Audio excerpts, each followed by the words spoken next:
"Hush!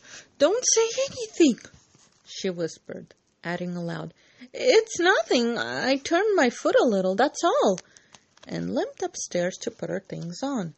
Hannah scolded, Meg cried, and Jo was at her wits' end till she decided to take things in her own hands. Slipping out, she ran down and, finding a servant, asked if he could get her a carriage. It happened to be a hired waiter who knew nothing about the neighborhood, and Jo was looking round for help when Laurie, who had heard what she said, came up and offered his grandfather's carriage. "We had just come for him," he said. "It's so early, you can't mean to go yet?" began Jo, looking relieved but hesitating to accept the offer. "I always go early. I do, truly. Please, let me take you home. It's all on my way, you know, and it rains, they say." That settled it. And telling him of Meg's mishap, Jo gratefully accepted and rushed up to bring down the rest of the party. Hannah hated rain as much as a cat does, so she made no trouble, and they rolled away in a luxurious closed carriage, feeling very festive and elegant. Laurie went on the box, so Meg could keep her foot up, and the girls talked over their party and freedom. "I had a capital time, did you?" asked Jo, rumpling up her hair and making herself comfortable. "Yes, till I hurt myself. Sally's friend, Annie Moffat, took a fancy to me and asked me to come and spend a week with her when Sally does. She's going in the spring when the opera comes, and it will be perfectly splendid. If Mother only lets me go," answered Meg, cheering up at the thought. "I saw you dancing with the red-headed man I ran away from. Was he nice?"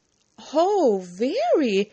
His hair is auburn, not red, and he was very polite, and I had a delicious redowa with him."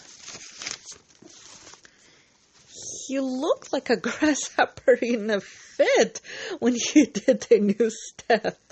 Laurie and I couldn't help laughing. Did you hear us?" "No, but it was very rude. What were you about all that time hidden away there?" Jo told her adventures, and by the time she had finished, they were at home.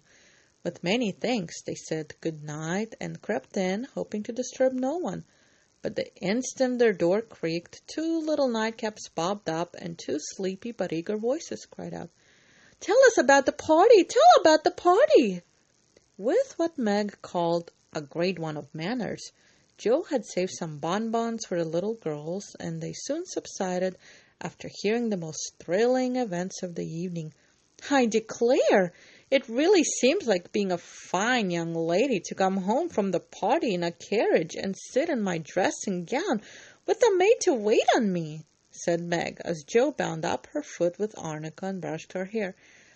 "I don't believe fine young ladies enjoy themselves a bit more than we do, in spite of our burnt hair, old gowns, 1 glove apiece, and tight slippers that sprain our ankles when we really are silly enough to wear them."